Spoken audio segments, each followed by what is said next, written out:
இந்த நாளுக்கான கர்த்தருடைய வார்த்தை யோவான் எழுதின சுவிசேஷம் 17ஆம் அதிகாரம் 3ஆம் வசனம். ஒன்றான மெய்தேவனாகி உம்மையும் நீர் அனுப்பினவராகி இயேசு கிறிஸ்துவையும் அறிவதே நித்திய ஜீவன். இது நமக்கு நித்திய ஜீவனுக்கு போகிற வழியை கர்த்தர் நமக்கு காட்டி கொடுக்கிறாரு. ஒன்றான மெய்தேவனாகி உம்மையும் தேவனாகி அவர் ஒன்றான மெய்தேவன், ஒருவராய் பெரிய அதிசயங்களை செய்கிற தேவன். நானே கர்த்தர், வேறு ஒருவரும் இல்லை என்று சொன்ன அந்த தேவன், அவரும் ஒன்றான மெய்தேவனாகி உம்மையும் அவரையும் அவர் அனுப்பின இயேசு கிறிஸ்துவையும், தன்னுடைய ஒரே பிறனுக்குமாரன் இந்த உலகத்துக்கு அனுப்பினார்ல, அந்த இயேசு கிறிஸ்துவையும் அறிவதே நித்திய ஜீவன். நாம் நித்திய ஜீவனை பெற்றுக்கொள்ள வேண்டுமானால் பிதாவையும் குமாரனையும் நான் அறிந்து கொள்ள வேண்டும்.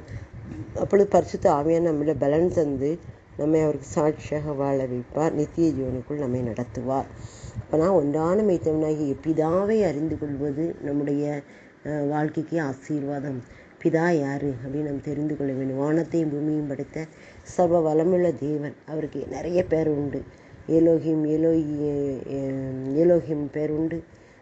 யெகோவா அப்பா, யெகோவா ரூபா, யெகோவா ஷாலோம், யெகோவா ஷம்மா, யெகோவா ஈரே, யெகோவா நிசி, இப்படி எத்தனை பேர் அவருக்கு உண்டு. யெகோவா இருக்கிறவராக இருக்கிறேன் அப்படின்னு சொல்லி நிறைய அவருக்கு நாமங்கள் உண்டு. நானே கர்த்தர், வேறு ஒருவரும் இல்லை என்று சொன்னவர், வைராக்கியமுள்ள தேவன். அவரை நாம் அறிந்து கொள்ள வேண்டும். அவர் எப்படிப்பட்டவர் அப்படிஎன்பதை நாம் அறிந்து கொள்ள வேண்டும். ஒன்றான மெய்தேவனாகி உம்மையும் நீர் அனுப்பினவராகி இயேசு கிறிஸ்துவை, அவர் இயேசு கொஸ்துவை அனுப்பினார். எதுக்காக? நமக்காக, நம்முடைய பாவங்களுக்காக பலியாக ஒரே பேரனுக்குமாரனை அவர் அனுப்பினார்.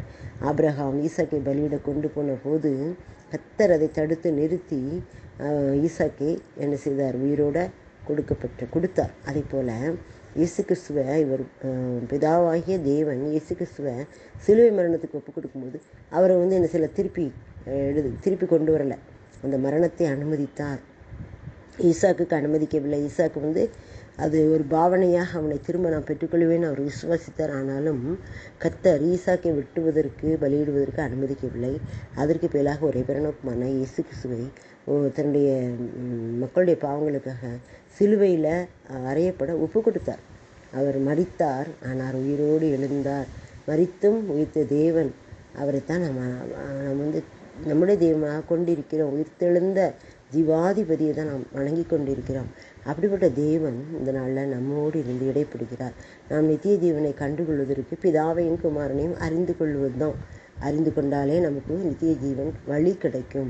நானே வழியும் சத்தியம் ஜீவனுமாக இருக்கிறேன், என்னாலே இல்லாமல் ஒருவனும் பிதானிடத்தில் வரான் என்று சொன்னார்ல, அப்படிப்பட்ட தேவன் நம்மோடு